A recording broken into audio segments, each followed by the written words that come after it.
Hello students, good morning, जय हिंद। मैं Vipin sir और जीविका केमिस्ट्री क्लासेस में आपका एक बार फिर से स्वागत है। हेलो स्टूडेंट्स, हम लोग बायोलॉजी अनसॉल्व पेपर की सीरीज पर चल रहे हैं और केमिस्ट्री 2022 का भी सेट आ चुका है एक। इसी तरह से बहुत जल्दी आपको सारे सेट मिल जाएंगे बायोलॉजी के। आज हम लोग biology unsolved paper 2022 set number 3 GQ को सॉल्व करने जा रहे हैं। तो आइए शुरू करते हैं। हमारा पहला क्वेश्चन बनता है कि आवृतबीजी पौधे का भ्रूण पोष होता है। पहले का आगुणित होता है भैया, हैप्लॉइड होता है। चौथा ऑप्शन सही है, इसको हम इंग्लिश में हैप्लॉइड कहेंगे। और पहले का खा मंगोली जड़ता किसके कारण होती है, इसका भी चौथा ऑप्शन ही सही है। 21वीं जोड़ी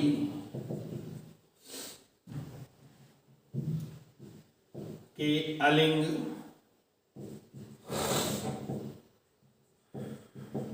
सूत्रों की एकादि सूत्रता। एकादि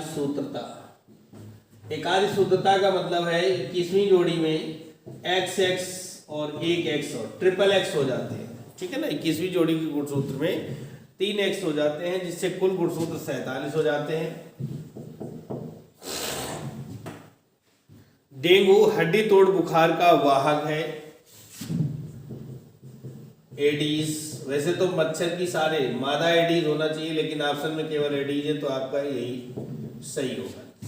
घा नंबर आनुवंशिकता रूपांतरित पौधा है। बीटी कपास, बीटी मक्का, गोल्डन राइस, इनमें से सभी। तो इसका चौथा ऑप्शन सही है, ये सभी बढ़िया सा। सारे 4 थे, केवल थर्ड वाले का गा हो गया और सेकंड हो गया, वरना सब। दूसरे का अनिषेक फलन क्या है? अनिषेक फलन क्या है? तो हेडिंग डाल दी हमने अनिषेक फलन, और लिख देंगे क्या, जब बिना निषेचन के ही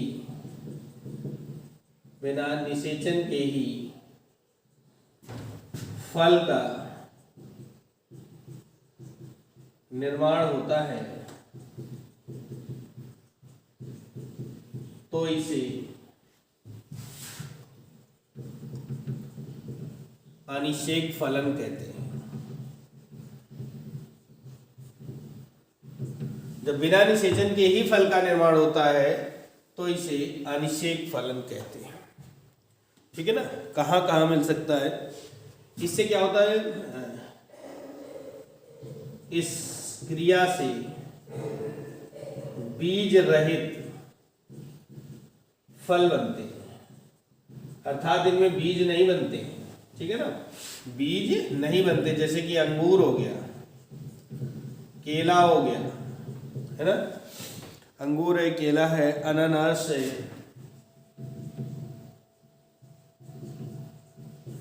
अनानास आदि। दूसरे का खा आनुवंशिक कूट की 2 प्रमुख विशेषताएं लिखिए। तो हेडिंग हो जाएगी विशेषताएं किसकी है? आनुवंशिक कूट की। नंबर 1,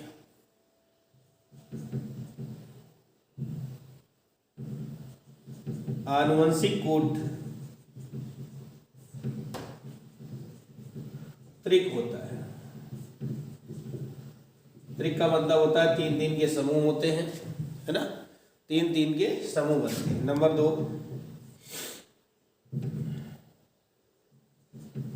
आनुवंशिक कूट कॉमा रहित होता है। मतलब लिखते समय, आनुवंशिक कूट को लिखते समय उसमें कॉमा नहीं लगाया जाता है, ठीक है। दूसरे का गा क्या कह रहा है लीडिंग कोशिकाओं के क्या कार्य हैं, है ना।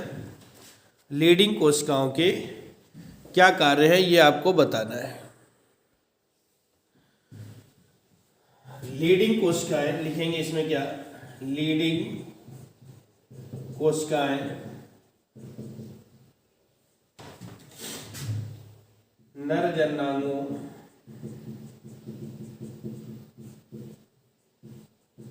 अर्थात वृषणों में पाई जाती हैं, वृषणों में पाई जाती हैं।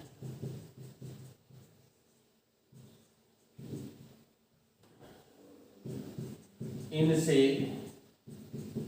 नर हार्मोन्स टेस्टोस्टेरोन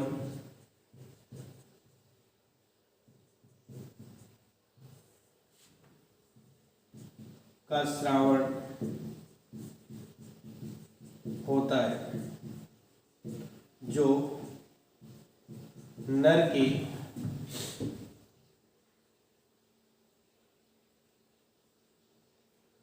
पूर्ण विकास में, नर के पूर्ण विकास में सहायक होता है। ये नर के पूर्ण विकास में सहायक होता है। लीडिंग कोशिकाएं नर जननांगों अर्थात वृषणों में पाई जाती हैं, हमारे टेस्टिस में होती हैं, और इससे नर हार्मोन टेस्टोस्टेरोन का स्रावण होता है, जो नर के पूर्ण विकास में सहायक होता है। इसे जनरल रूप से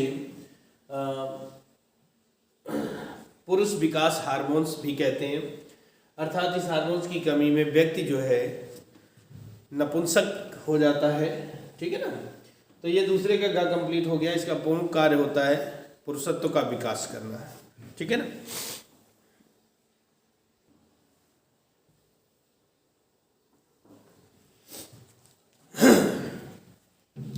दूसरे का घा, ठीक है। क्वेश्चन नंबर 2 का घा, दूसरे का घा क्या कहता है, कह रहा है रक्त समूह ए वाली माँ और रक्त समूह ओ वाले पिता के बच्चों में किस प्रकार का रक्त समूह संभव होगा। तो इधर लिख देते हैं माता और यहां लिख देते हैं पिता। माता का रुधिर वर्ग ए और पिता का रुधिर वर्ग ए।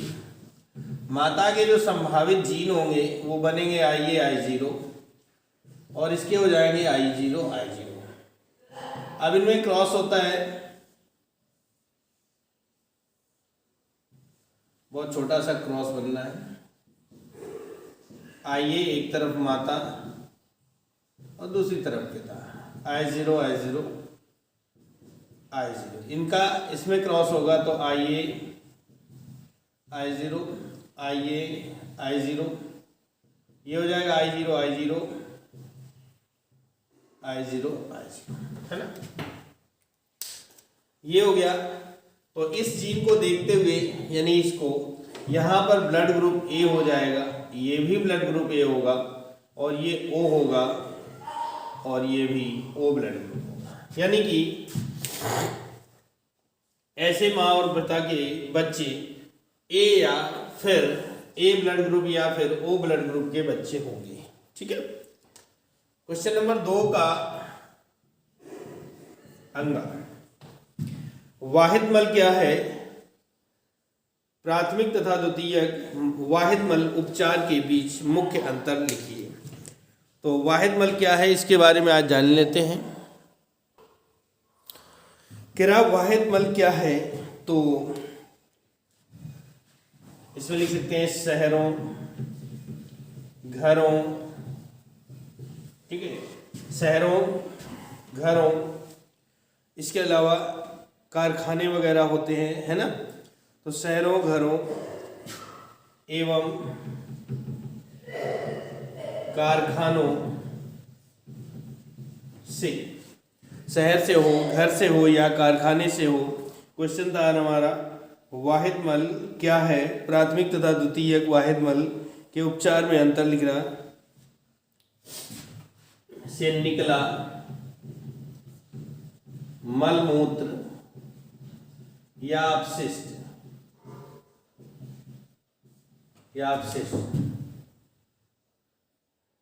जिसे जल में प्रवाहित कर दिया जाता है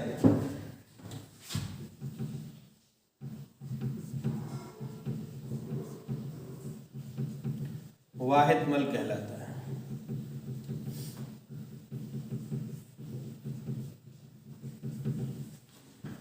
वाहिद मल कहलाता है। ठीक है, ये हो गया।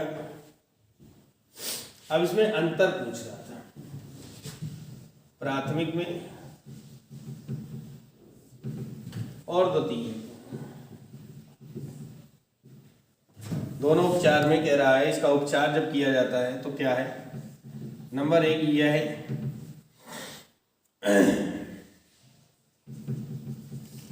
भौतिक विधि है, और इधर लिखेंगे यह है रासायनिक विधि है। यह भौतिक विधि है और यह रासायनिक विधि है। नंबर 2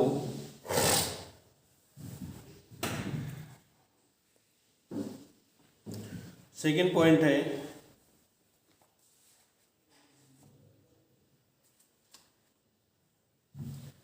इसमें छानकर बड़े बड़े टुकड़ों को पृथक किया जाता है,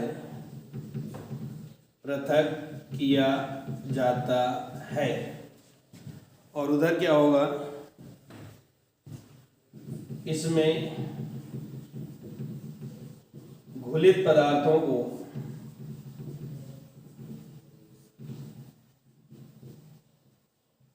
पृथक किया जाता है। घुलित पदार्थों को पृथक किया जाता है। नंबर 3 है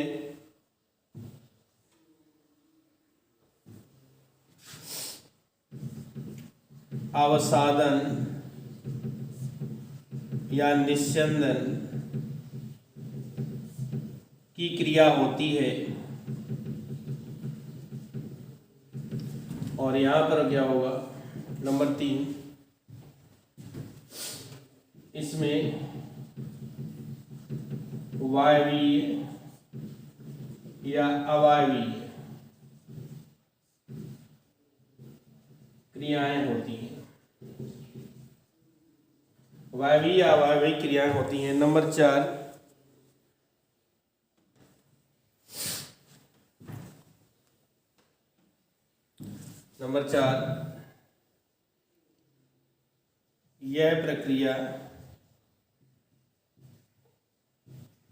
यह प्रक्रिया साधारण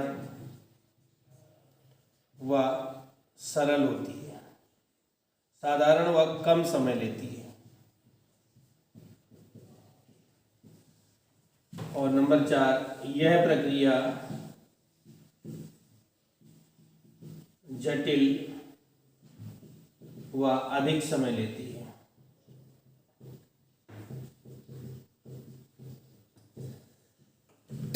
जटिल व अधिक समय लेती है। ठीक है, तो ये 4 अंतर हो गए। हालांकि आपका अति लघु में पूछा गया है, अगर आप 1 या 2 आंसर भी, 2 अंतर भी दे देते हैं, 1 या 2 अंतर भी दे देते हैं तो आपका काम हो जाएगा। ठीक है ना। हाँ, यहाँ पर हमने दिखा दिया कि आगे इन फ्यूचर मिलेगा तो आपका आंसर यहीं से हो जाएगा। तो इस तरह से हम लोग पहले क्वेश्चन नंबर 2 कंप्लीट कर चुके हैं। अब हम लोग चलने वाले हैं क्वेश्चन नंबर 3 पर। ठीक है,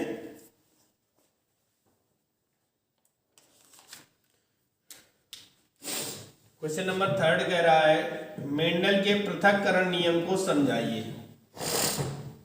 मेंडल के पृथक्करण नियम को समझाइए। तो पृथक्करण नियम मतलब जो होता है, द्वितीय नियम है पृथक्करण नियम। दूसरा नियम है, इसको हम बोलेंगे, आप नोट कर लीजिएगा, लिखिएगा। जब मटर के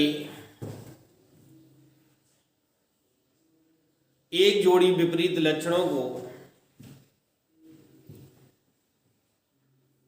ध्यान में रखकर क्रॉस कराया जाता है,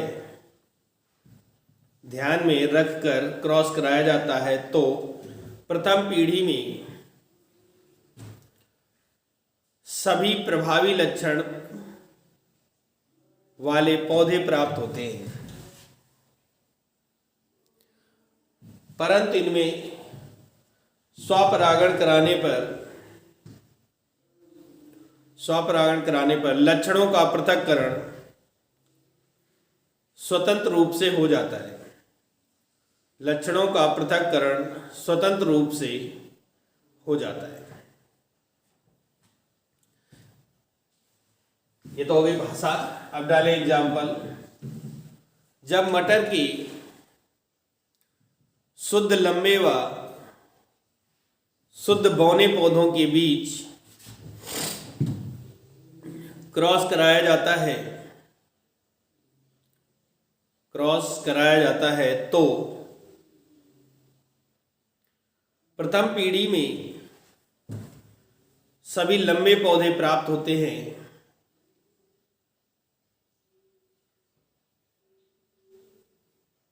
परंतु इनमें स्वपरागण कराने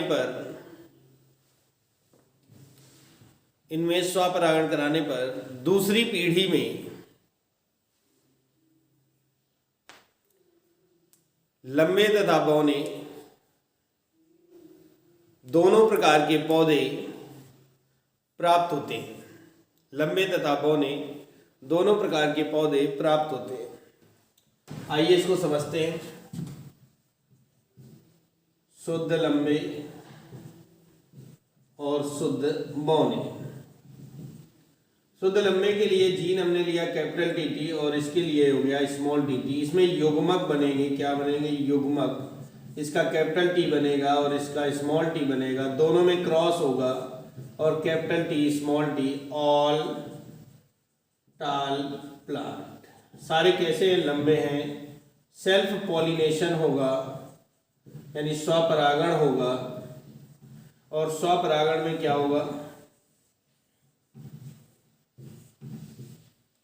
capital T small T, capital T small T. Self है ना, एक तरफ इनका क्रॉस करेगा इससे तो capital T, capital T small T, capital T small T और स्मॉल टी। ठीक है, तो ये क्या हो गए? शुद्ध प्योर टॉल, ये हो जाएंगे हाइब्रिड टॉल, हाइब्रिड टॉल, ये भी हाइब्रिड टॉल है, और ये हो जाएगा प्योर ड्वार्फ, प्योर ड्वार्फ हो जाएगा। ठीक है, तो देखिए क्या कि जब क्रॉस कराया तो F1, ये F1 जनरेशन है, F1 पीढ़ी, और ये आ गई आपकी F2 पीढ़ी। तो F1 में तो सभी लंबे पौधे प्राप्त हुए, लेकिन स्व परागण कराने पर दूसरी पीढ़ी F2 में तो ये क्या हो जाएगा? जीनोटाइप इसका हो जाएगा 1:2:1 और फिनोटाइप 3:1 ये होता है। तो ये क्वेश्चन कंप्लीट हो गया होगा। अब हम लोग चलने वाले तीसरे के खा पर।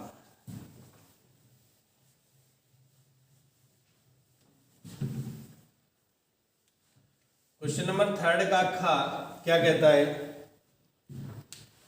कह रहा है वन्य जीवों का संरक्षण क्यों आवश्यक है, सरकार द्वारा इनके लिए किए गए कदम बताइए। तो देखिए, वन्य जीव जो होते हैं वो किसी भी देश की संपत्ति होते हैं, धरोहर माना जाता है उनका।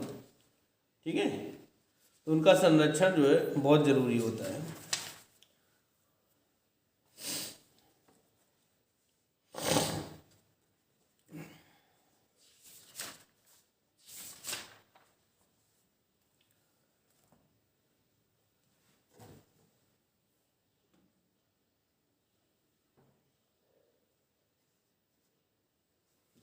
तो क्वेश्चन था हमारा वन्य जीवों का संरक्षण क्यों आवश्यक है। तो भैया हेडिंग डाल दो, वन्य जीवों का संरक्षण। और इसी में जोड़ा है सरकार द्वारा इनके लिए। ठीक है भाई, ये भी देखते हैं।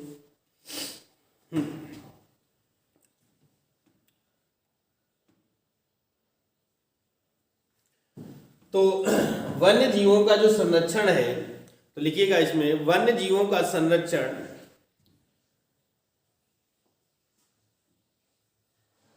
इसलिए आवश्यक है क्योंकि वन्य जीव किसी भी राष्ट्र की संपत्ति या धरोहर होते हैं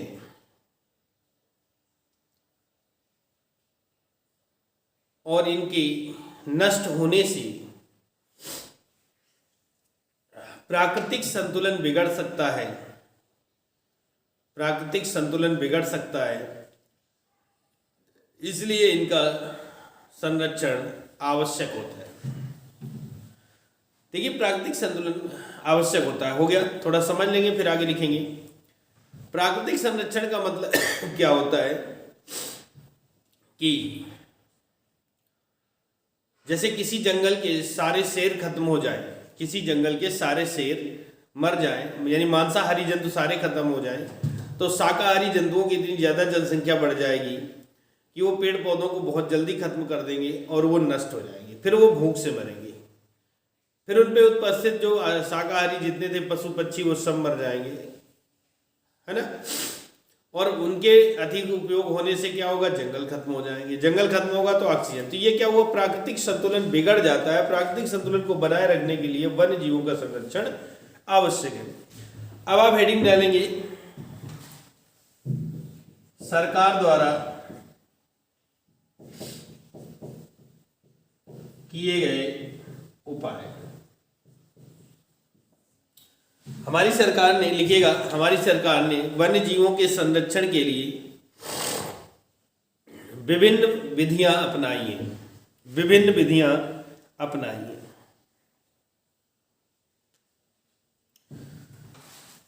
जिसमें पहले आती है स्वस्थानी।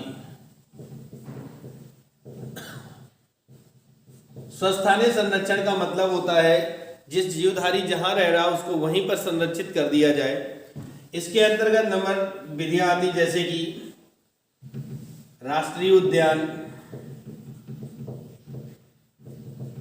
राष्ट्रीय उद्यान बनाए जा रहे हैं, नेशनल पार्क जिन्हें कहेंगे, सेंचुरीज बनाई जा रही हैं, यानी कि अभयारण्य बनाए जा रहे हैं या बनाए गए हैं, ठीक है, जहां पर कि इनको सुरक्षित किया जाता है। बायोस्फीयर बनाए गए हैं, तीसरी विधि है बायोस्फीयर, ये स्वस्थाने होता है। नंबर 2 है उत्स्थाने, उत्स्थाने संरक्षण।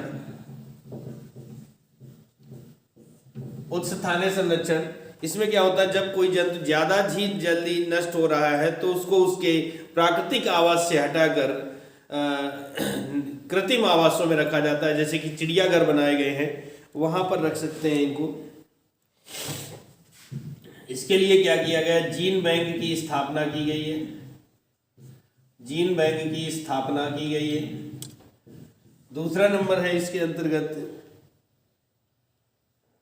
ऊतक संवर्धन किया गया है, ऊतक संवर्धन।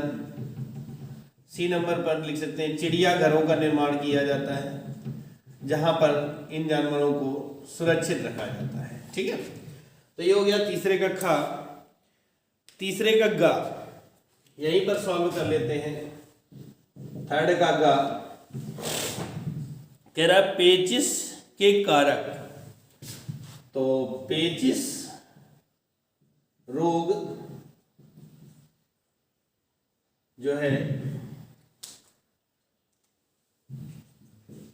एंट अमीबा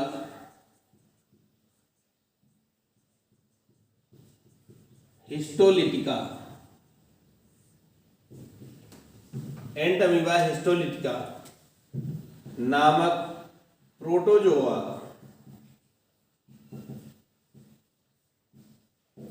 द्वारा होता है।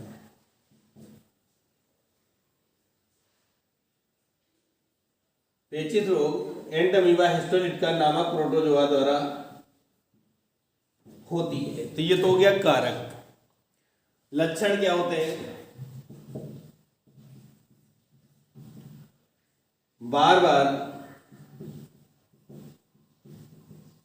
शौच क्रिया के लिए जाना होता है,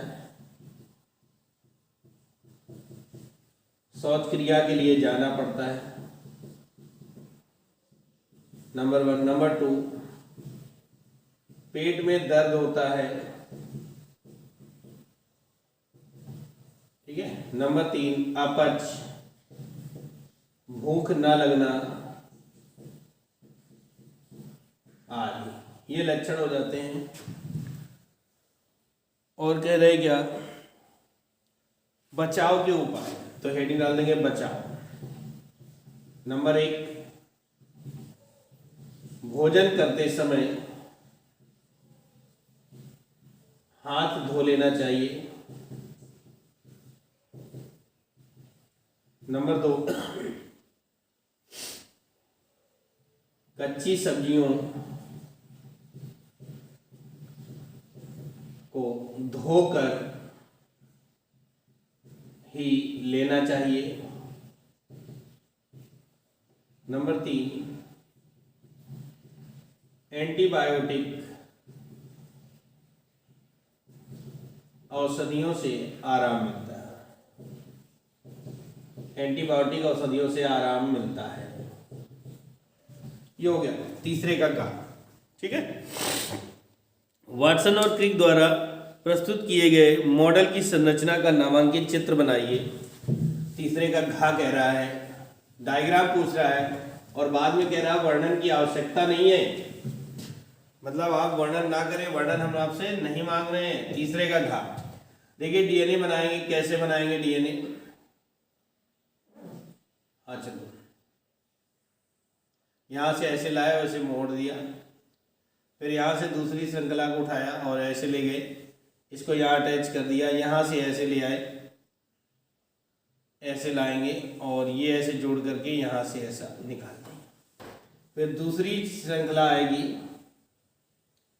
ये ऐसा कर देंगे और यहाँ से ऐसे ये बनाएंगे, ठीक है। तो एक बार ये ऊपर हो गई और एक बार ये होगा, ठीक। ये घुमावदार सीढ़ी के समान होता है, गोल डंडे वाली, जैसे गोल जीना नहीं देखा, हाँ ऐसे ऐसे लिपटा होता है, दो कुंडली संरचना होती है, जिसे वाटसन एवं क्रिक ने प्रतिपादित किया था। ये तो इसके क्या हो गई, प्रधान सूत्र हो गए। अब इनके बीच जो बॉन्ड बनता है तो वो क्या था, A डबल बॉन्ड T, अर्थात एडिनिन सदैव थायमिन से जुड़ता है और वो भी 2 हाइड्रोजन बंधों की। साइटोसिन ग्वानिन से जुड़ता है, एडिनिन थायमिन से जुड़ेगा हमेशा, साइटोसिन ग्वानिन के साथ ट्रिपल बंधों से जुड़ता है। अब देखिए ये बॉन्ड, ये जो पॉइंट लगा है ये भी बॉन्ड होगा, तो ATCG के बाद AT आ गया, अब यहाँ से हमारा क्या आएगा, CG आ जाएगा, ठीक है ना। फिर क्या आ जाएगा, AT आ जाएगा, फिर क्या आ जाएगा, CG आ जाएगा, तो ये क्या हो गया, AT हो गया, यहाँ पर एक पॉइंट यहाँ पर आएगा और फिर से हमारा क्या आ जाएगा, CG, A double bond T, C triple bond G, ठीक। ये हो गया।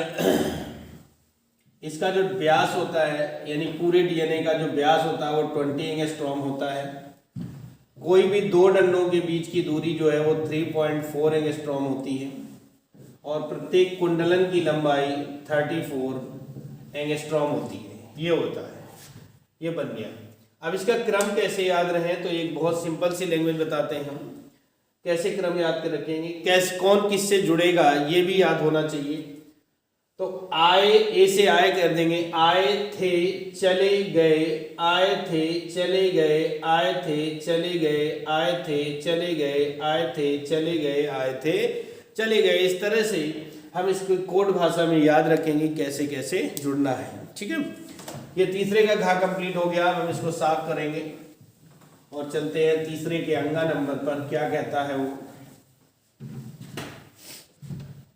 कह रहा प्रतिजैविक क्या है, किन्हीं 2 कवक प्रजातियों के नाम लिखिए जिनका उपयोग प्रतिजैविक उत्पादन में किया जाता है।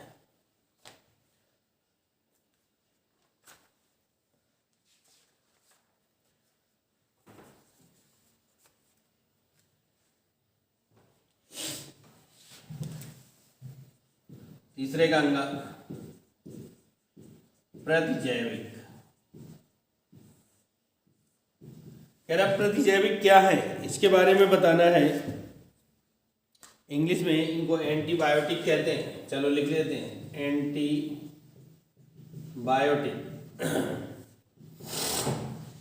डिफाइन करेंगे इनको कि विभिन्न प्रकार के सूक्ष्म जीवों से, विभिन्न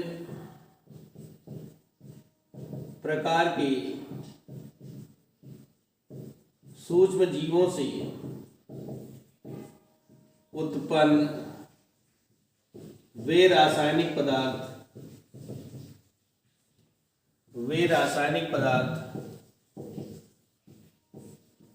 जो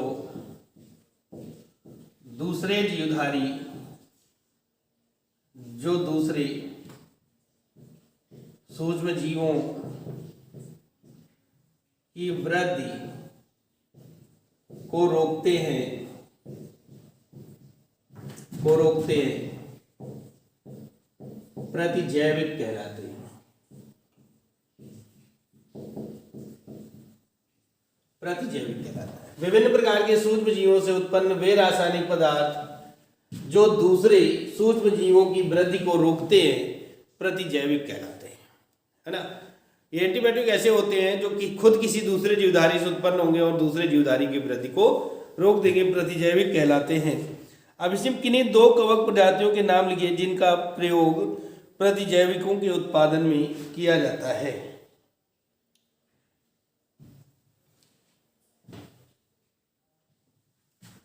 तो स्ट्रेप्टोमाइसिस, नाम बड़े प्यारे होते हैं इनके, वेनेजुएली, इससे क्लोरोरेम्फेनिकोल नामक एंटीबायोटिक प्राप्त किया जाता है। दूसरा है पेनिसिलियम नोटेटम, इससे पेनिसिलिन बनाया जाता है। इसकी खोज अलेक्जेंडर फ्लेमिंग ने की थी। ये सर्वप्रथम बनाया गया एंटीबायोटिक है। स्ट्रेप्टोमाइसिस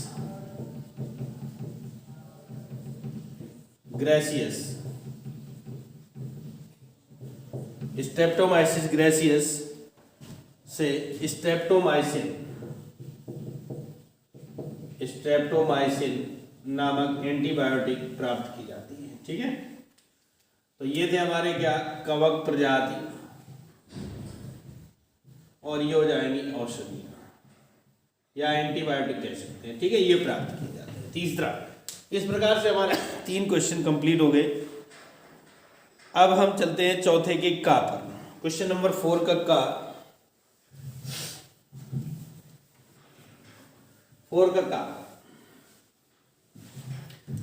कह रहा है आवृत बीजी पौधों के द्विनिषेचन की क्रियाविधि का वर्णन कीजिए। आवृत बीजी पौधों में द्विनिषेचन की क्रियाविधि का वर्णन करना है। ठीक है, तो 4 का हेडिंग डालेंगे द्विनिषेचन।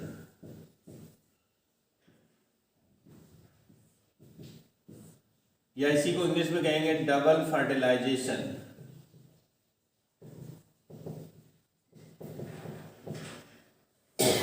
Double fertilisation. ठीक है, तो इसमें लिखिएगा,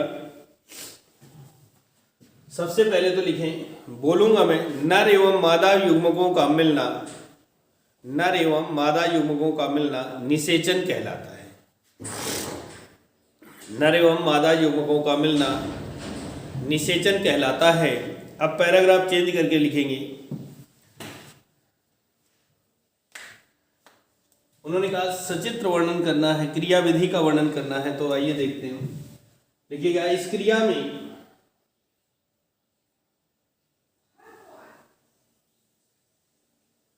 इस क्रिया में एक नर युग्मक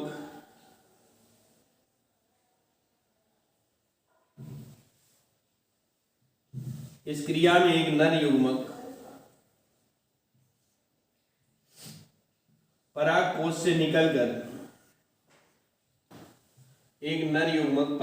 से निकलकर वर्तिकाग्र पर पहुंचता है जहां पर यह अंकुरित होना प्रारंभ करता है। ये बन जाती है पराग नलिका, अंकुरित होना प्रारंभ करता है।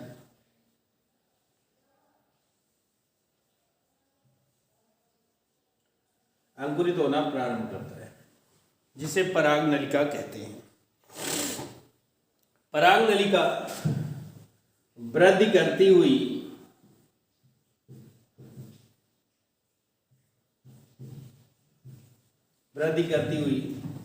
वर्तिकाग्र एवं वर्तिका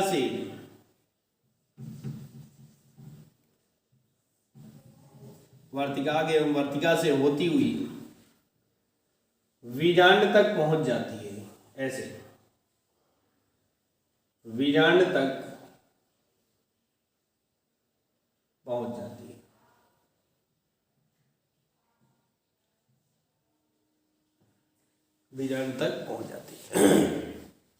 और इसी समय इसका एक नर युग्मक, इसमें दो होते हैं ना, दो नर युग्मक होते हैं इस तरह से। एक नर युग्मक मादा केंद्रक से मिल करके द्विगुणित रचना, मादा केंद्रक से मिलकर, लिखते रहे मैं बोल रहा हूं, द्विगुणित रचना बनाता है। ठीक इसी समय जो दूसरा नर युग्मक था वो आकर के मिल जाता है और त्रिगुणित यानी 3n रचना बना देता है। तो चूंकि अब पहली बार निषेचन हुआ जिसे सत्य निषेचन कहा गया और दूसरी बार फिर से निषेचन हो गया उसी का, तो 3 त्रिगुणित रचना हो गई। इसलिए तो निषेचन क्रिया आगे लिखें। इसलिए आवृतबीजी पौधों में निषेचन क्रिया 2 बार होती है, इसलिए इसे दोहरा निषेचन कहते हैं।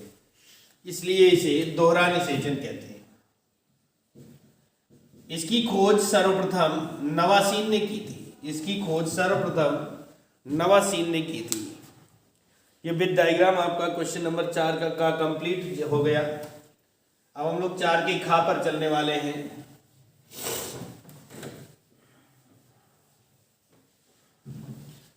क्वेश्चन नंबर 4 का खा कह रहा अनिषेक जनन को परिभाषित कीजिए। 4 का खा अनिषेक जनन को परिभाषित करना है तो लिखेगा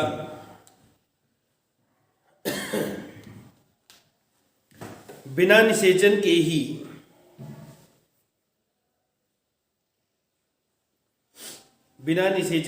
जीवधारी का विकास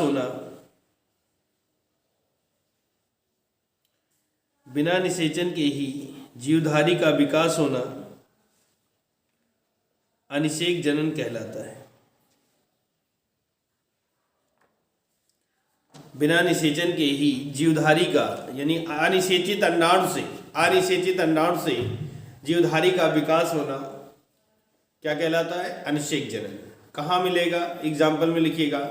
मधुमक्खी, जैसे मधुमक्खी, ततैया आदि में पाया जाता है। ठीक है। अब इसी में कहा मधुमक्खियों में लिंग निर्धारण की क्रिया विधि, तो हेडिंग डाल देंगे क्या? मधुमक्खियों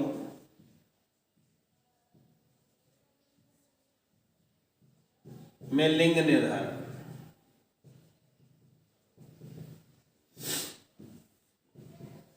तो मधुमक्खियों में लिंग निर्धारण जो है थोड़ा सा अलग टाइप का होता है, क्योंकि इसमें जो श्रमिक जो बंटवारा है वो अलग अलग होता है। तो देखिए क्या है, एक होती है रानी। ठीक है, तो इसमें लिखेंगे क्या? यह निषेचित अंडाणु से विकसित होती है। यह निषेचित अंडाणु से विकसित होती है और जनन में सक्षम होती है। ठीक है ना। क्या होती है भैया, जनन में सक्षम होती है ये, अर्थात यही एक कॉलोनी में ऐसी होती है जो जनन क्रिया कर सकती है। ठीक है। नंबर 2 पर आता है ड्रोन। नंबर 2 पर ड्रोन। ड्रोन मतलब ये नर होते हैं। इसमें देखिए, यह अनिषेचित अंडाणु से विकसित होते हैं। यह अनिषेचित अंडाणु से विकसित होते हैं और जनन क्रिया में सहायक होते हैं। नंबर 3 पर लिखेंगे क्या, श्रमिक। श्रमिक, श्रमिक में क्या होगा, ये निषेचित अंडाणु से विकसित होती हैं परंतु जनन में सक्षम नहीं होती, परंतु जनन में सक्षम नहीं होती। तो इस तरीके से मधुमक्खियों में लिंग निर्धारण किया जाता है। और इसका आंसर और डिटेल में अगर आप देखना चाहें तो 2020 के सेट में हमने इसको करवा रखा है, वहां से भी देख सकते हैं। ठीक है। आगे है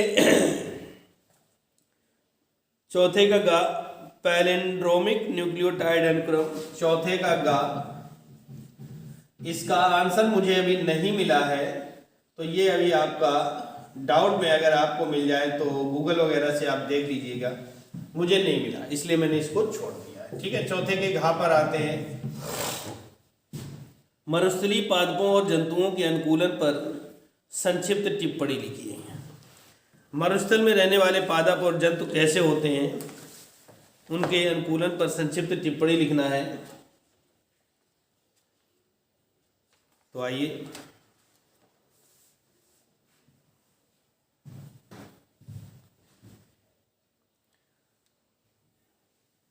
क्या था,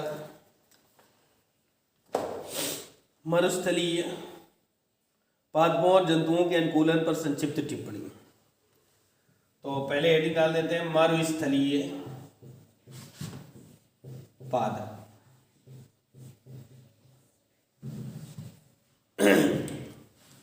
इसमें लिखेंगे नंबर 1, नंबर 1 डालिएगा और लिखिएगा, मरुस्थलीय पादपों का तना, मरुस्थलीय पादपों का तना मांसल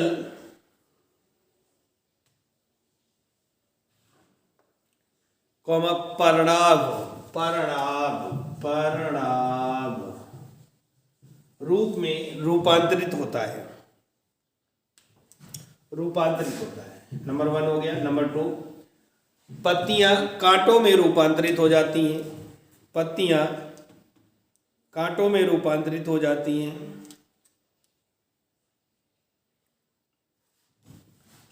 नंबर 3, रंध्र गहराई में धसे होते हैं, रंध्र गहराई में धसे होते हैं। नंबर 4, उपचर्म, इंग्लिश में कहेंगे क्यूटिकल, पाई जाती है। नंबर 5, जड़ें अत्यधिक विकसित होती हैं, जड़ें अत्यधिक विकसित होती हैं। एग्जाम्पल में जैसे नागफनी,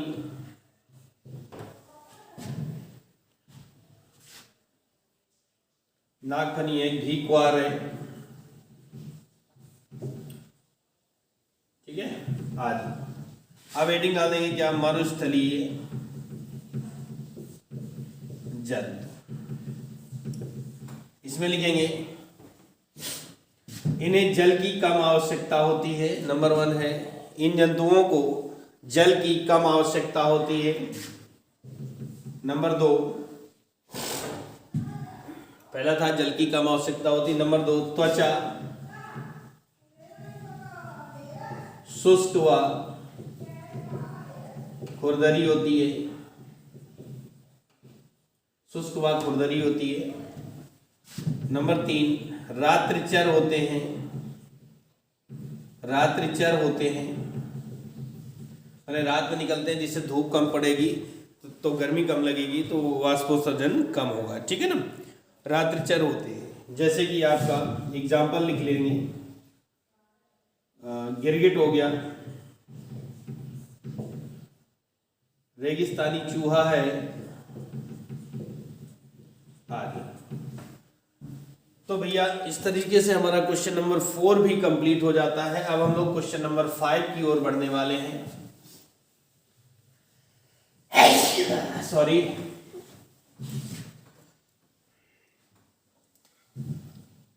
क्वेश्चन नंबर 5 का क्या कह रहा है?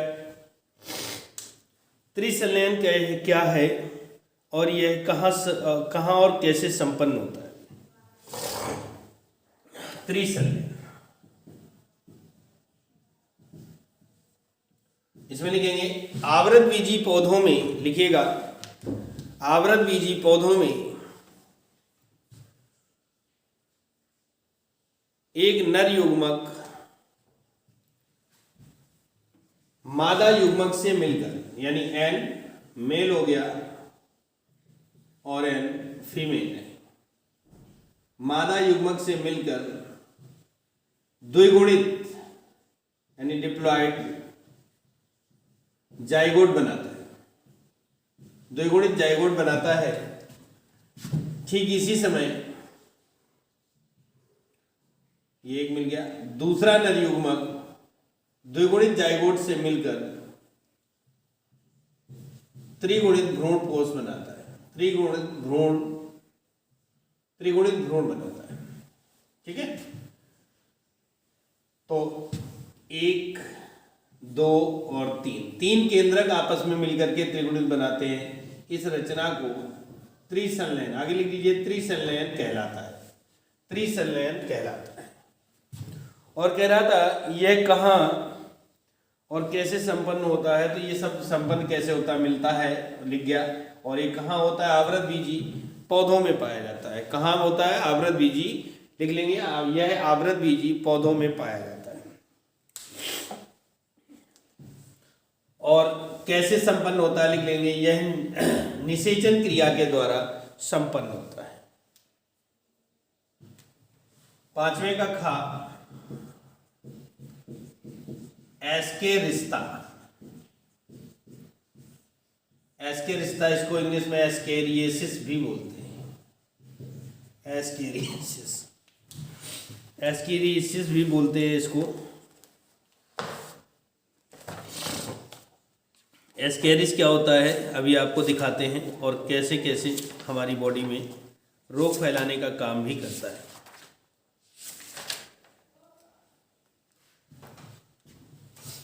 देखिए एस्केरिस जो होती है वो ऐसी, ये मादा एस्केरिस है, सीधी होती है, और जो इसका नर एस्केरिस होता है वो थोड़ा सा पिछली साइड से मुड़ा हुआ होता है। खैर हमें इससे कोई मतलब नहीं है, हमें एस्केरिसिएसिस का मतलब है एस्केरिस द्वारा होने वाली बीमारी को, एस्केरिस द्वारा होने वाली बीमारी को एस्केरिएसिस या एस्केरिस्ता कहते हैं।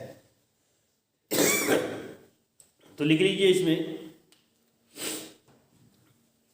एस्केरिस द्वारा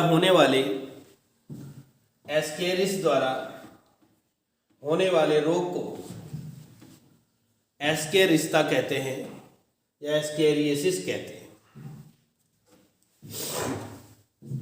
संक्रमण कैसे होता है इसको देख लेते हैं। संक्रमण,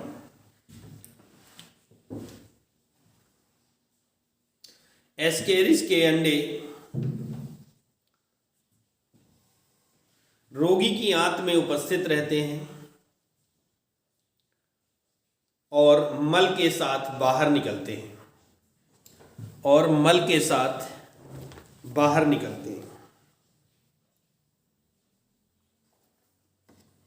जो मिट्टी जल व पौधों में पहुंच जाते हैं,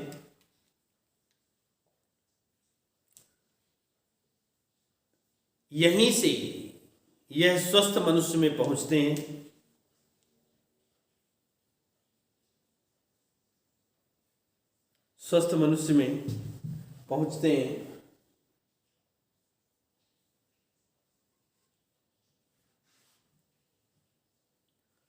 और वहां पर अपनी जनन क्रिया या दैनिक क्रिया संपन्न करते हैं। लक्षण क्या होंगे? लक्षण यदि डालेंगे, पेट में दर्द, भूख कम, अनिद्रा, नींद नहीं आती, घबराहट, ऐंठन, पेट में ऐंठन होगी, मरोड़ सी होगी, दस्त आदि लक्षण दिखाई पड़ते हैं। बचाव एवं उपचार। बचाव एवं उपचार। व्यक्तिगत एवं सामाजिक सफाई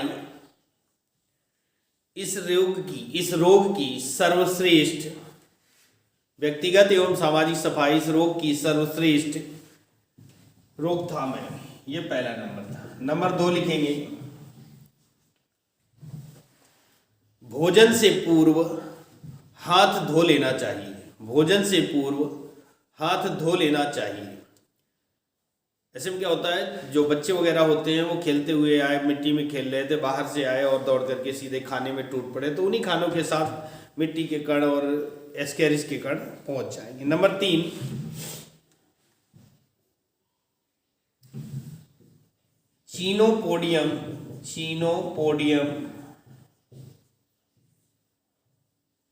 चीनोपोडियम का तेल एवं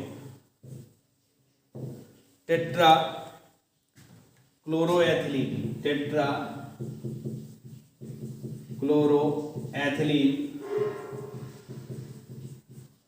का उपयोग किया जाता है।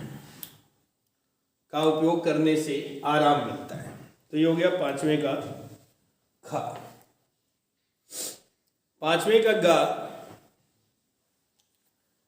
कह रहा आनुवंशिक इंजीनियरिंग क्या है?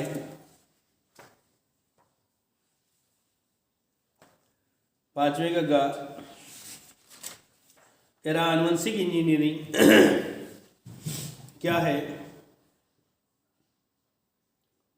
और इसी में जोड़ रहा है स्वास्थ्य सुरक्षा के क्षेत्र में आनुवंशिक इंजीनियरिंग के 2 अनुप्रयोग लिखे। तो 5वें का ग आनुवंशिक इंजीनियरिंग, आनुवंशिक इंजीनियरिंग, ठीक है। इसको थोड़ा सा डिफाइन कर देते हैं। 3 नंबर का क्वेश्चन है हमारा और 3 पार्ट में ही करते हैं। हेडिंग डाल दी होगी, लिखना शुरू कर दे।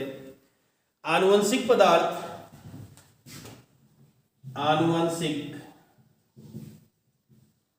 पदार्थ अर्थात डीएनए में हेरफेर करने की क्रिया आनुवंशिक इंजीनियरिंग कहलाती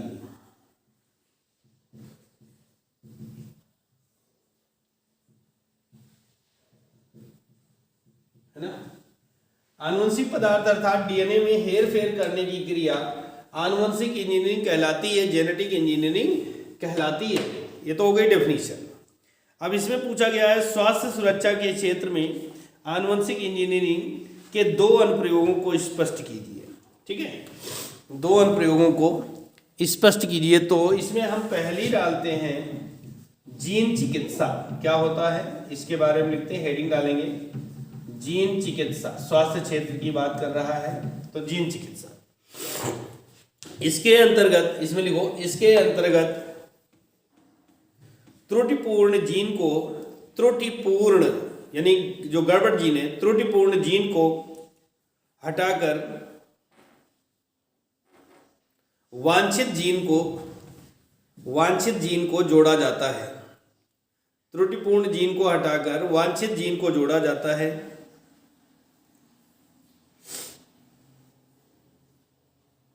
तथा रोगों का उपचार भी किया जाता है। रोगों का उपचार भी किया जाता है।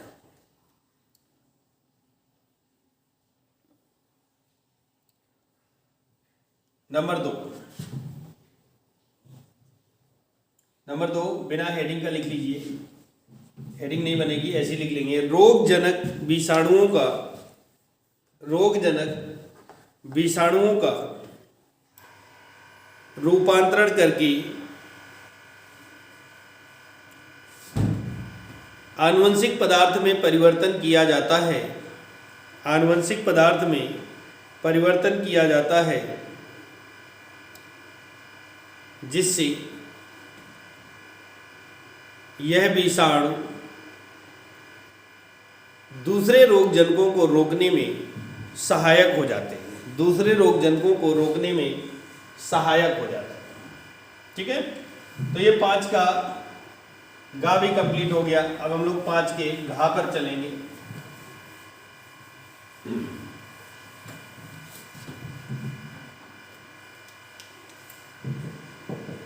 पांचवें का घा क्या कह रहा है क्वेश्चन?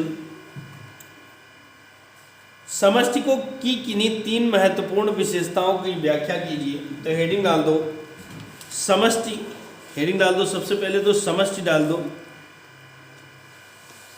और उसको लिख लेते हैं क्या है।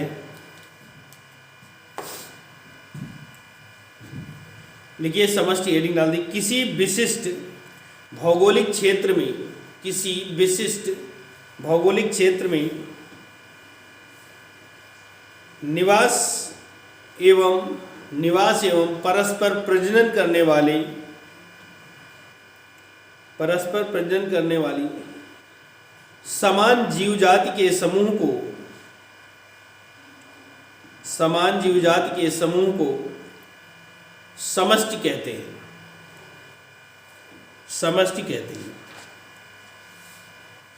इसी में इन्होंने जोड़ा था महत्वपूर्ण विशेषताएं।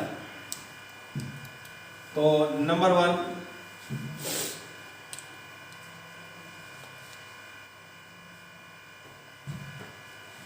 समष्टि का आकार, ऐसे लिखेंगे, समष्टि का आकार एवं घनत्व,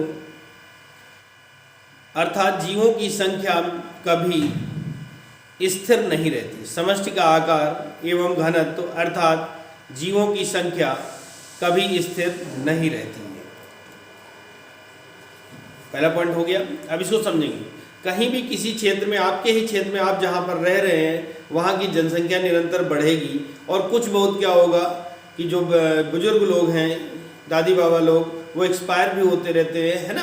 तो जनसंख्या घटती और बढ़ती रहती है, निश्चित नहीं हो सकती। नंबर दो,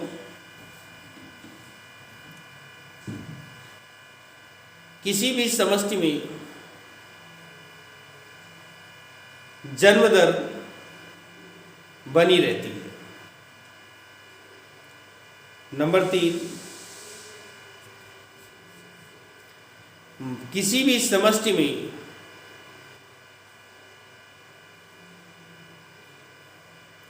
मरने वाले व्यक्तियों की संख्या मृत्यु दर कहलाती है।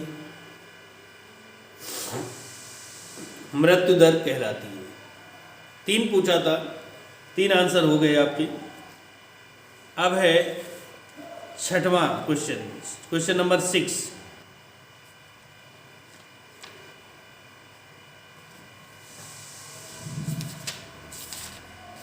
क्वेश्चन नंबर 6 का ये हो गया कंप्लीट। क्वेश्चन नंबर 6 का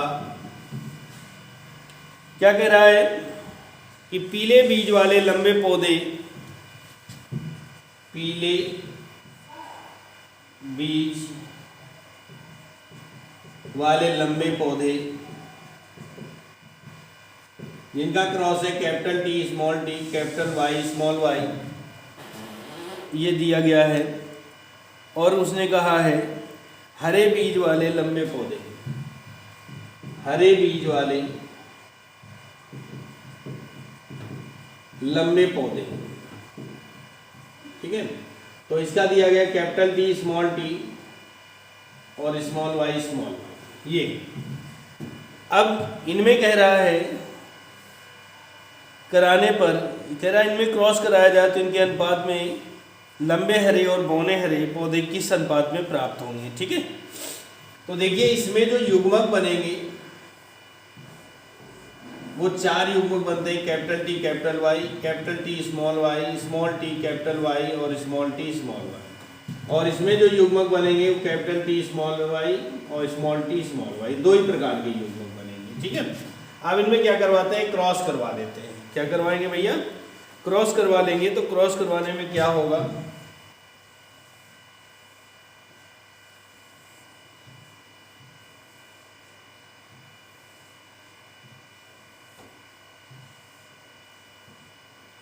capital T small T, sorry capital T capital Y, capital T small Y, small T capital Y, small T small Y, और ये हो जाएगा टी वाई और टी वाई।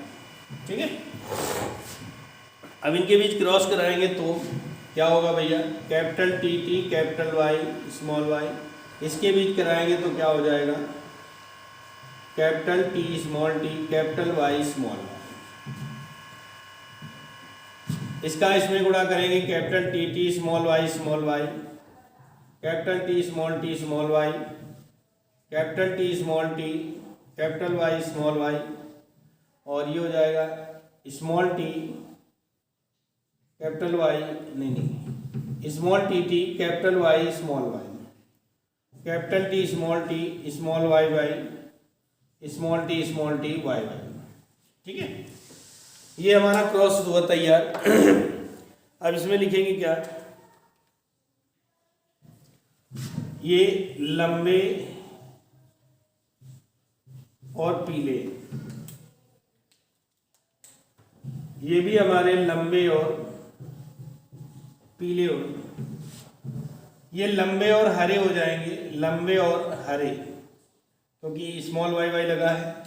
ये भी लंबे और हरे हो जाएंगे, है ना, ये भी लंबे और हरे हो जाएंगे। अब इसके बाद में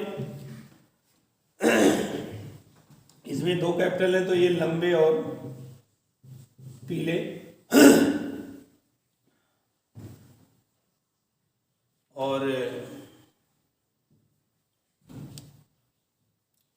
स्मॉल टी लगाया तो ये हो जाएंगे बौने पीले, ये हो जाएगा बौने हरे, और ये हो जाएगा लंबे हरे। ठीक है, तो उसने पूछा था कि लंबे हरे और बौने हरे कितने होंगे, लंबे पीले, लंबे हरे, लंबे पीले, लंबे हरे, बौने पीले और बौने हरे, 4 प्रकार के क्रॉस प्राप्त हुए हैं। लंबे पीले कितने हैं, 1 2 और 3 है रेशियो। लंबे हरे 1 2 और 3 है, बौने पीले 1 है और बौने हरे भी 1 है, तो 3 अनुपात 1 का अनुपात प्राप्त हो जाएगा। 6वें का आपका कंप्लीट हो जाता है।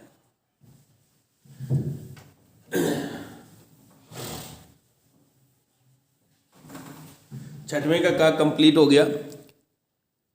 अब हम लोग चलने वाले हैं 6वें के खा पर। 6वें का खा, पॉलीमरेज श्रृंखला पीसीआर, कह रहा पीसीआर पॉलीमरेज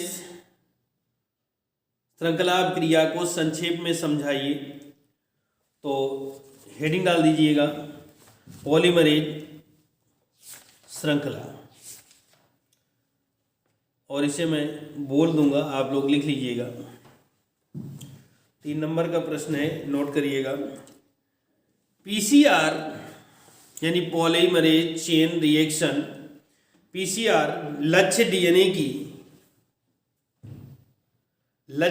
की शीघ्रतापूर्वक पुंज निर्माण की विधि है। शीघ्रतापूर्वक पुंज निर्माण की विधि है जिसके द्वारा टारगेट डीएनए की शीघ्रता से अनेक प्रतिलिपियां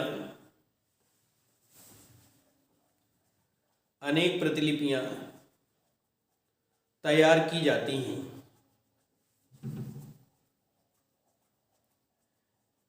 इस विधि द्वारा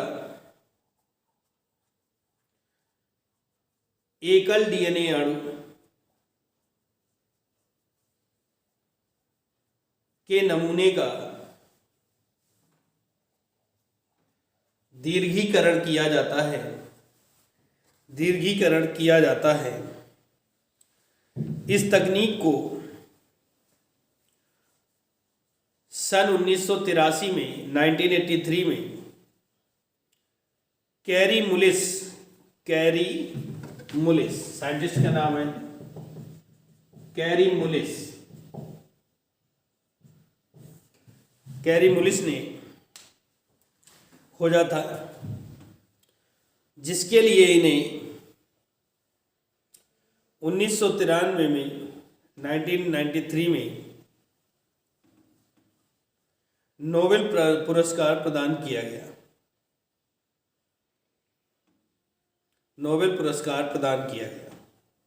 पैराग्राफ चेंज करो। पॉलीमरेज श्रृंखला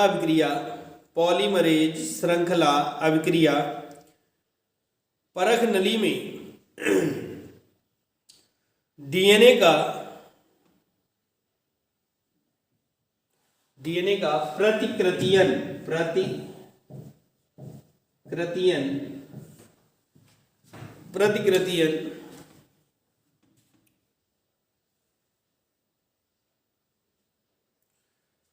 है। यदि डीएनए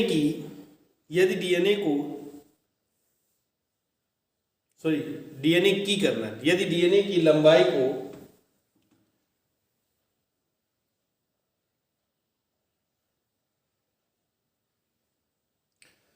एंजाइम डीएनए पॉलीमरेज तथा 4 nucleotides AGCT A, G, C, T यानी एडेनिन, ग्वानिन, साइटोसिन, थायमिन के साथ एक परख नली में मिश्रित किया जाता है तो डीएनए अनेक बार द्विगुणन करता है। यह प्रक्रिया 3 चरणों में पूरी होती है। नंबर 1 हेडिंग डालेंगे निष्क्रियकरण।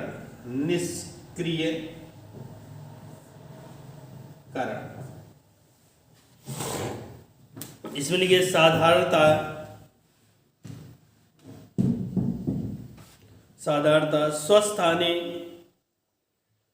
स्वस्थाने में डीएनए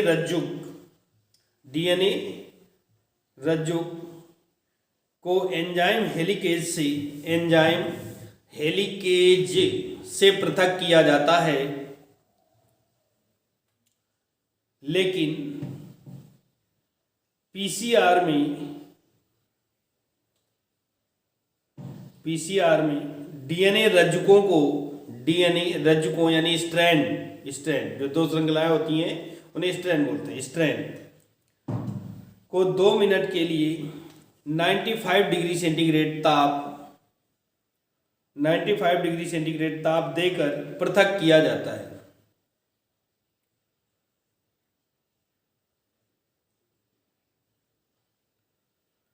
और इस चरण में हाइड्रोजन बंधों को तोड़ा जाता है। नंबर 2 पर हेडिंग होगी तापानुशीतन।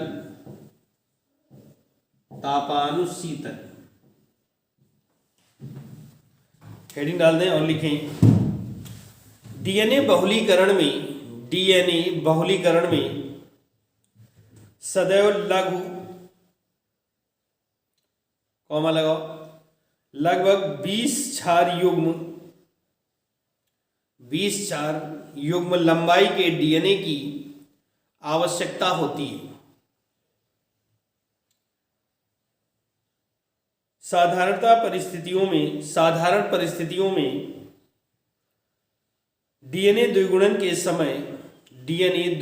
समय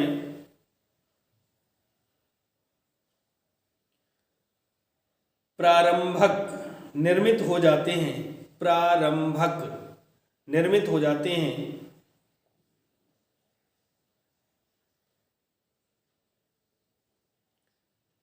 नंबर 3 पर रेटिंग होगी दीर्घीकरण या प्रसार।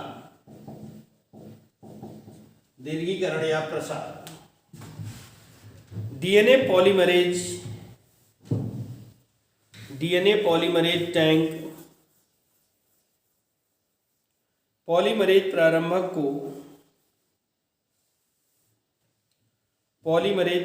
को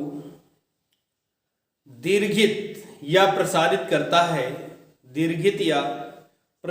करता है तथा डीएनए का द्विगुणन पूर्ण करता है।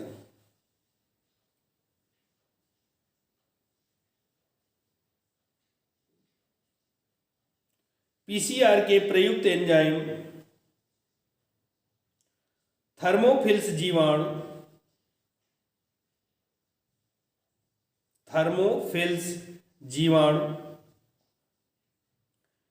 थर्मस एक्वाटिस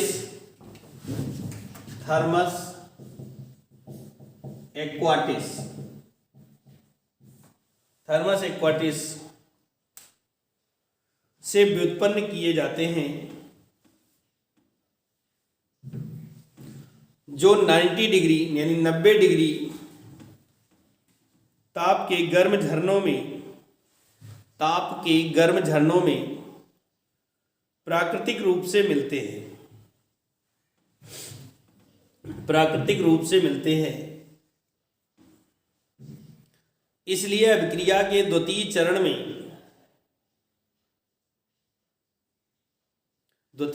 में उच्च ताप पर ये निष्क्रिय नहीं होते।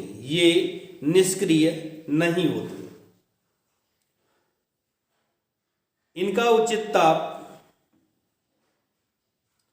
72 डिग्री सेंटीग्रेड होता है, 72 डिग्री सेंटीग्रेड होता है।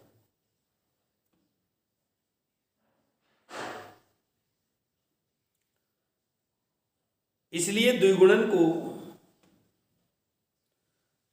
को शीघ्रता से पूर्ण निर्माण के लिए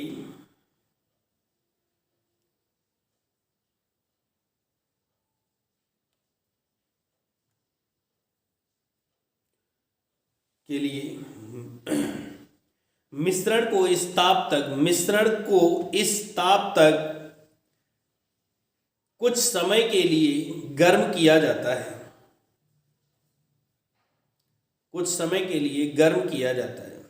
पैराग्राफ चेंज करें। प्रत्येक मूल डीएनए अणु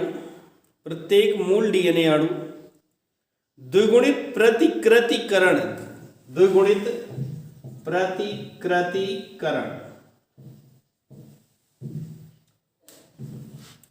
होकर 2 अणुओं का निर्माण करता है।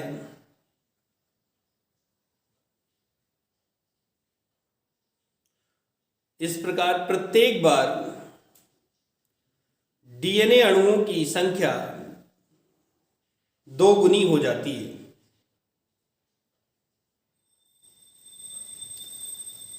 इसी कारण पीसीआर को श्रृंखला अभिक्रिया या चक्रीय अभिक्रिया कहते हैं।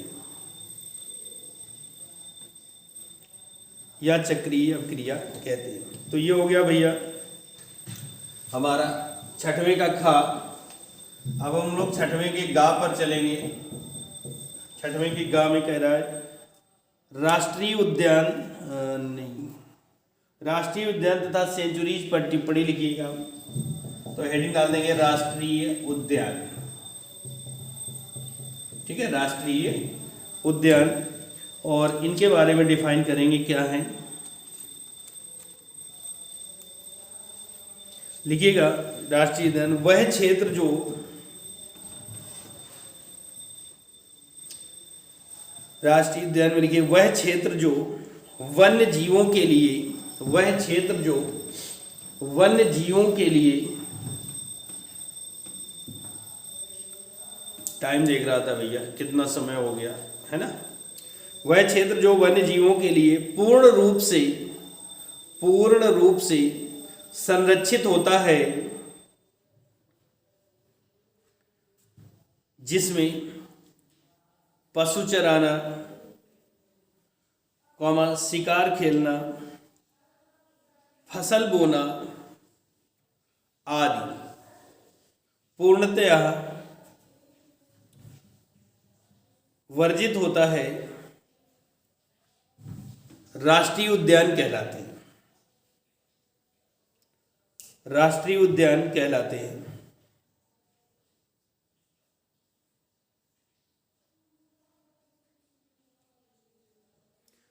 जैसे जिम कॉर्बेट राष्ट्रीय उद्यान, जिम कॉर्बेट राष्ट्रीय उद्यान ये जो है ना भारत का प्रथम राष्ट्रीय उद्यान है। और अब आप हेडिंग डालेंगे सेंचुरीज। सेंचुरीज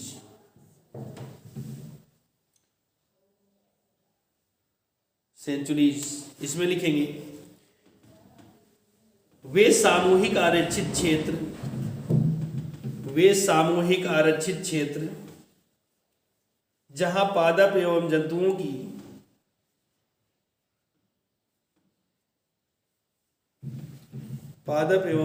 की स्थानीय जातियां तथा अभिगमन करके आई जातियों को अनुकूल परिस्थितियां प्रदान की जाती हैं, सेंचुरीज कहलाती हैं।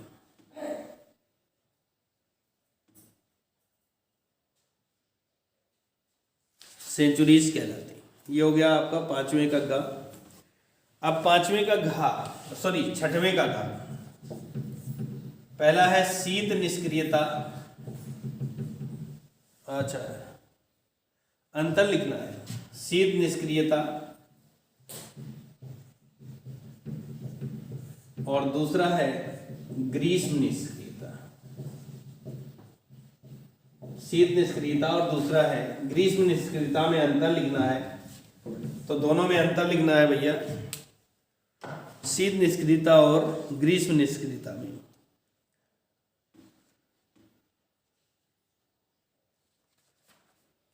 तो लिखिएगा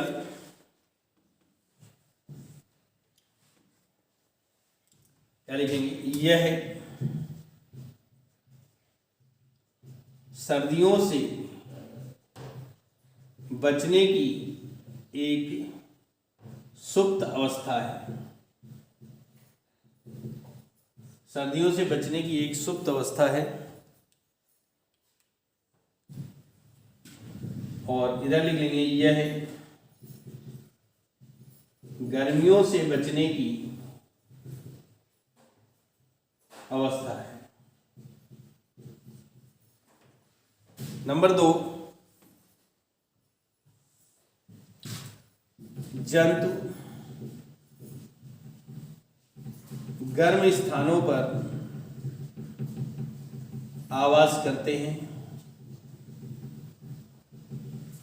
और यहां पर हो जाएगा जंतु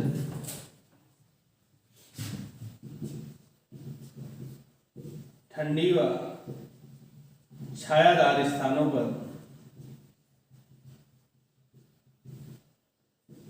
आवास करते हैं।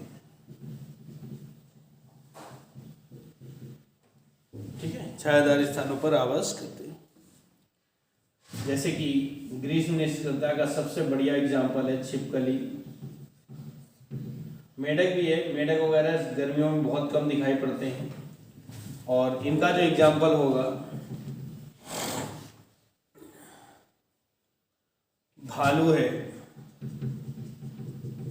मेढक है आदि। ठीक है, तो ये छठवें के घा का फर्स्ट हो गया। अब हमें छठवें के घा के सेकंड पर चलना है। ये अंतर था दोनों में, हो गया। क्वेश्चन नंबर 6 का घा का सेकंड चलते हैं। सेकंड के घा पर है बहुस्मी तथा अंतरोस्मी पर अंतर।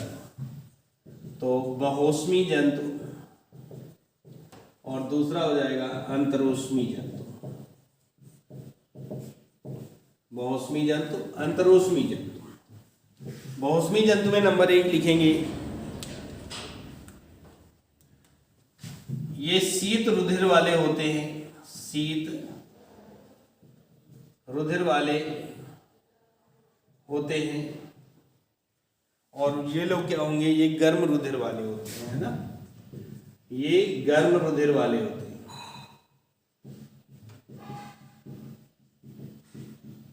गर्म रुधिर वाले होते हैं। नंबर 2,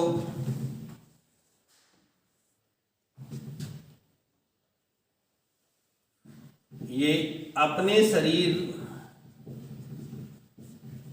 का तापमान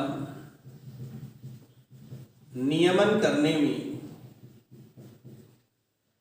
में असमर्थ होते हैं, है ना। और ये क्या होते हैं, ये समर्थ होते हैं। ये अपने शरीर का तापमान नियमन करते हैं या कर सकते हैं, नियमन कर सकते हैं, इनमें ये क्षमता होती है। नंबर 3,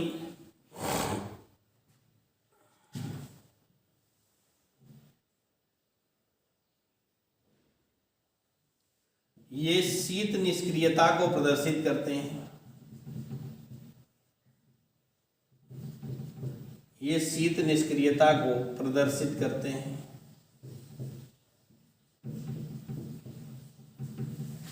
और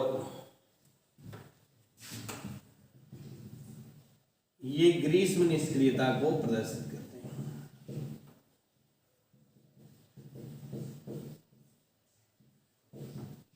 को प्रदर्शित करते हैं। नंबर 4,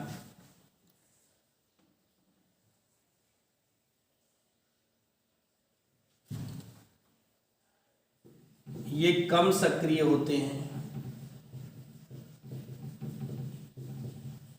और ये अधिक सक्रिय होते हैं। ये अधिक सक्रिय होते हैं। ठीक है, तो ये भी हो गया छठवें के घा का दूसरा भी हो गया। अब छठवें के घा का थर्ड पार्ट क्या कह रहा है, ये देखते हैं। समष्टि और समुदाय। समष्टि और समुदाय में अंतर लिखना है। तो लिखेंगे समष्टि में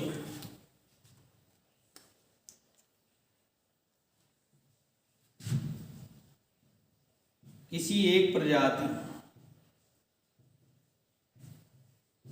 का वह समूह जो एक विशेष क्षेत्र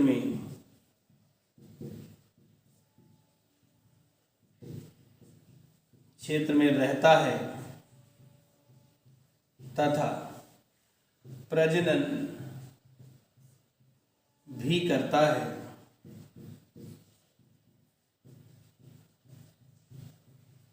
समष्टि कहलाता है। किसी एक जात की बात करेंगे तो समष्टि कहलाएगा। ठीक है, और जो समुदाय होता है,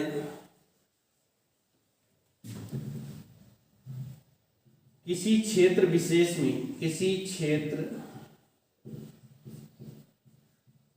विशेष में रहने वाले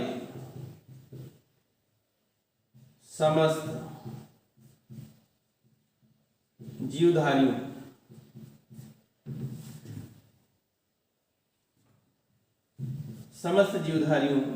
के समूह को समुदाय भी कहते हैं। समुदाय कहते हैं।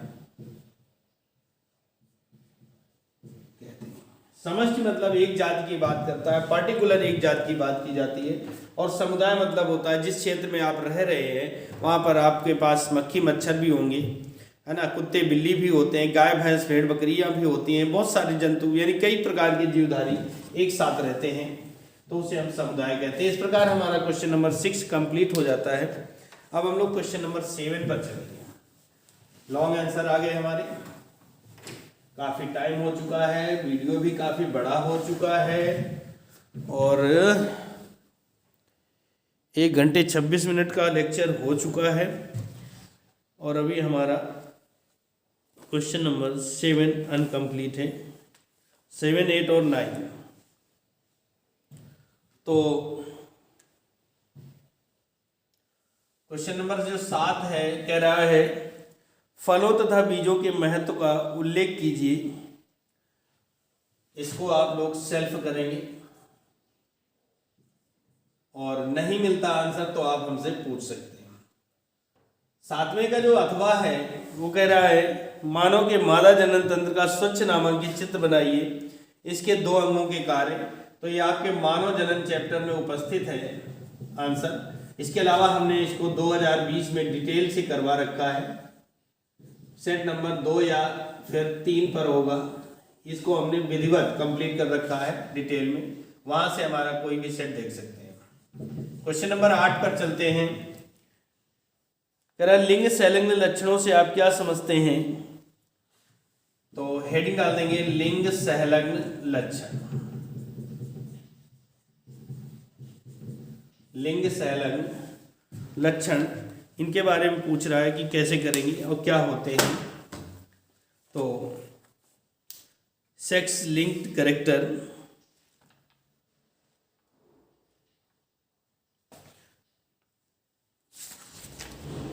इसमें लिखिएगा लिंग गुणसूत्रों पर लैंगिक लक्षणों के अतिरिक्त कुछ दैहिक लक्षणों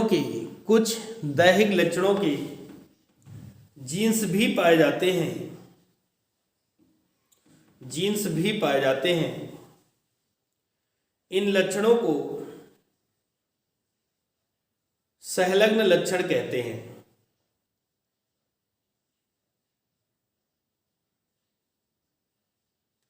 तथा इनकी वंशागति को लिंग संलग्न वंशागति कहते हैं।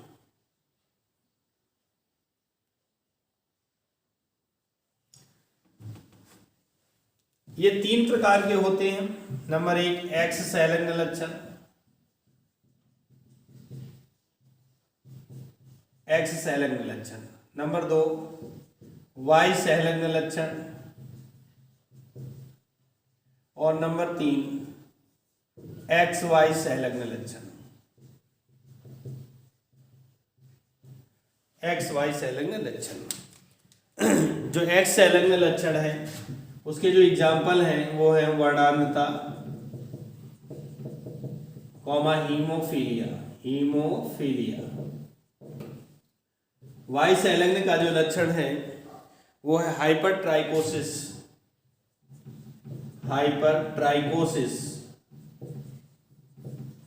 ये क्या होता है? कानों पर बालों का पाया जाना, कानों पर बालों का पाया जाना। बाला मतलब बालाएं नहीं जो महिलाएं पहनती हैं, बाला वो नहीं, कान पर, यहाँ पर कानों पर क्या होते हैं? बाल पाए जाते हैं, ठीक है। और एक्स वाई संलग्न जो लक्षण होता है ये होता है पूर्ण वर्णांधता और नेफ्राइटिस। इसमें गुर्दे का कलर, किडनी का कलर बदल जाता है। तो ये हो गए लिंग संलग्न लक्षण। अब उसने कहा है रेखा चित्रों की सहायता से मनुष्य में दो लिंग सहलग लक्षणों की वंशागति का वर्णन कीजिए। तो देखिए,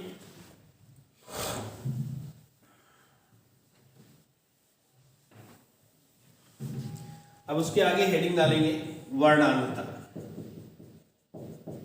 वर्णांतता हेडिंग डाल दीजिएगा और लिखें इसमें क्या होता है वर्णांतता। यह एक, लिखिएगा, यह एक एक्स संलग्न रोग है, एक्स संलग्न रोग है। इसका वर्णन सर्वप्रथम हॉर्नर, साइंटिस्ट का नाम है, इसका वर्णन सर्वप्रथम हॉर्नर ने किया था। इस रोग में रोगी हरे व लाल रंग में अंतर नहीं कर पाता,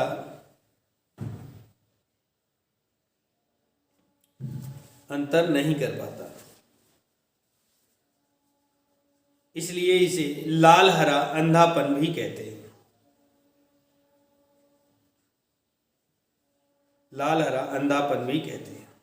ऐसे व्यक्ति ड्राइवर, पेंटर व कलाकार नहीं बन सकते।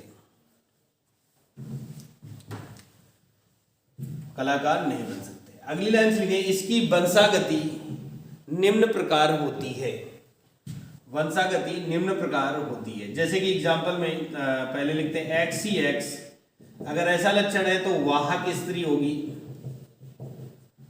और XCXC है तो वर्णांध स्त्री हो जाएगी। और थर्ड पॉइंट है, अगर XCY है तो वर्णांध पुरुष हो जाएगा।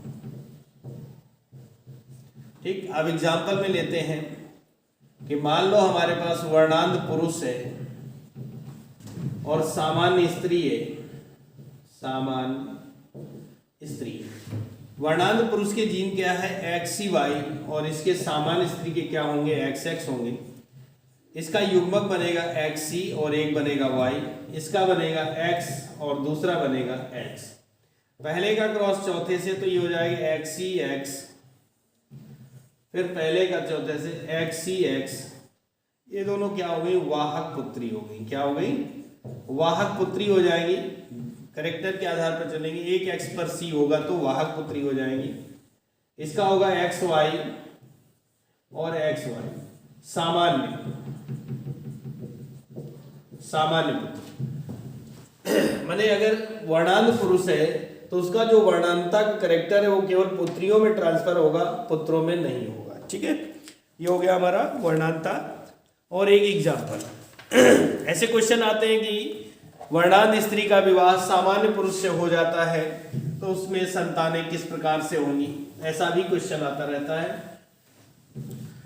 तो अब हम लोग लिखेंगे दूसरा जो है हीमोफीलिया, डाल दीजिएगा हीमोफीलिया।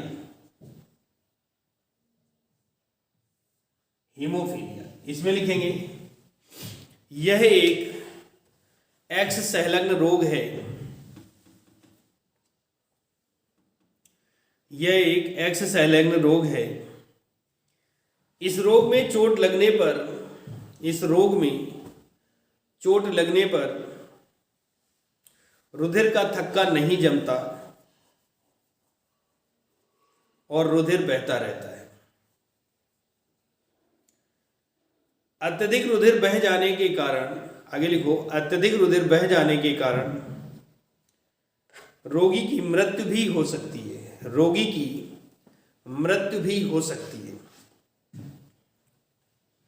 इसलिए इसे ब्लीडर डिसीज,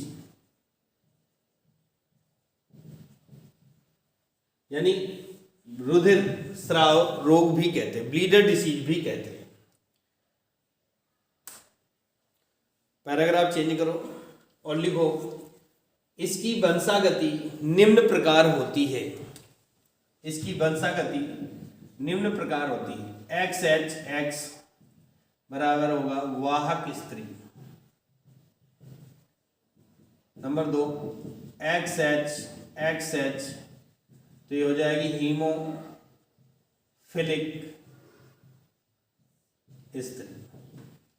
और नंबर 3 है XHY है, तो हीमोफिलिक पुरुष, ये हो जाएगा। ठीक है, अब एग्जांपल ले लें। मान लो हमारे पास हीमोफिलिक स्त्री है, उसका क्रॉस सामान्य पुरुष से करवा दिया जाए, सामान्य पुरुष से करवा दिया जाए, तो क्या बनेगा? देखिए भैया, इसके लिए XH, ये क्या होगा? सामान्य पुरुष है, ये हो जाएगा। इसका जीन बनेगा XH, दूसरा बनेगा XH, इसमें हो जाएगा X, और ये हो जाएगा Y। पहले का क्रॉस तीसरे से, तो ये क्या बना? XHX, यानी वाहक पुत्री हो गई, वाहक पुत्री हो गई। सॉरी, ये हो जाएगा XHY, ये हो जाएगा वाहक पुत्र। क्या हो गया? सॉरी, पुत्र वाहक नहीं होगा, हीमोफिलिक हो जाएगा। सॉरी, हीमोफिलिक पुत्र हो जाएगा। XHX वाहक पुत्री, और ये हो जाएगा XHY हीमोफिलिक पुत्र। ठीक है, तो आप देखिएगा इसमें जितने पुत्र हैं वो सब हीमोफिलिक हैं, यानी 50% संतानें हीमोफिलिक हैं और 50% संतानें वाहक हैं। ठीक है ना, इस प्रकार से क्रॉस बनेंगे। दोनों के एग्जाम्पल हो गए। क्वेश्चन नंबर 8 कंप्लीट हो गया। अब क्वेश्चन नंबर 8 के अथवा पर चलते हैं। क्वेश्चन नंबर 8 का अथवा, पहला पॉइंट कह रहा है डीएनए के अर्ध संरक्षित प्रकृतियन, दूसरा है आरएनए, और तीसरा है अनुलेखन इकाई। तो ये सारा आंसर चैप्टर नेम वंशागति का आणविक आधार वहां से मिल जाएगा। वंशागति का आणविक आधार आपको वहां से मिल जाएगा। और अगर किसी को नहीं मिलता है तो आप हमसे हमारे व्हाट्सएप नंबर 9412653889 पर आप क्वेश्चन को सेंड कर दें, फोटो खींच करके, साथ में अपना नाम और डिस्ट्रिक्ट नेम भेज दें, आपको आंसर हम भेज देंगे। लिखा पाना बहुत मुश्किल है, बहुत बड़ा लेक्चर होता चला जा रहा है। ठीक है, क्वेश्चन नंबर 9 पर चलते हैं। क्वेश्चन नंबर 9,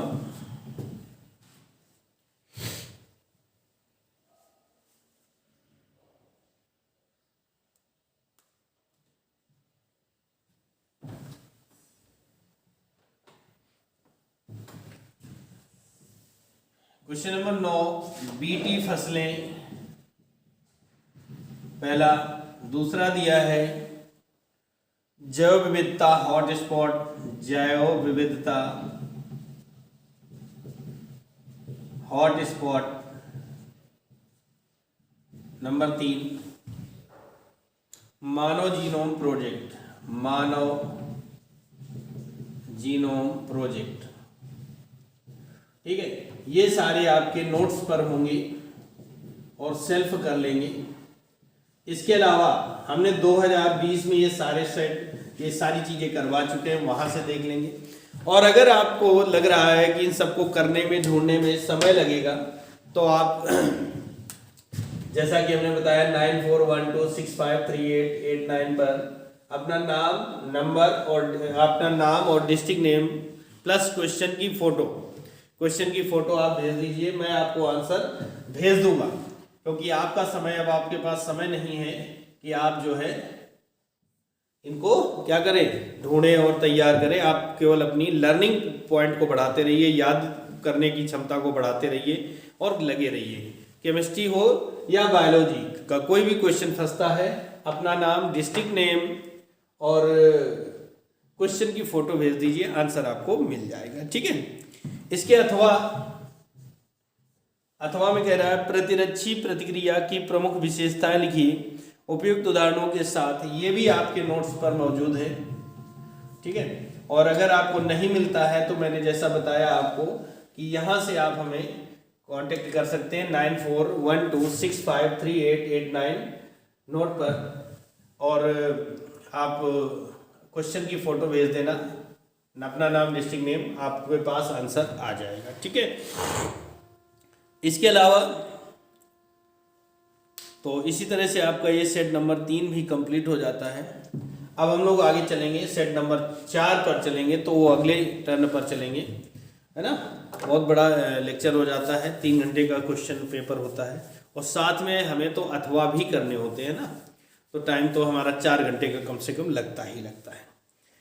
तो इसी के साथ बहुत मेहनत करनी पड़ती है बेटा, बहुत मेहनत करनी पड़ती है। पहले सोल्यूशन बनाना पड़ता है, एक तो सब्जेक्ट नहीं है मेरा बायोलॉजी, फिर भी मैं आप लोगों की मांग के आधार पर बना रहा हूँ, तो एक लाइक और शेयर तो बनता है ना, इतना तो दे ही सकते हैं आप लोग।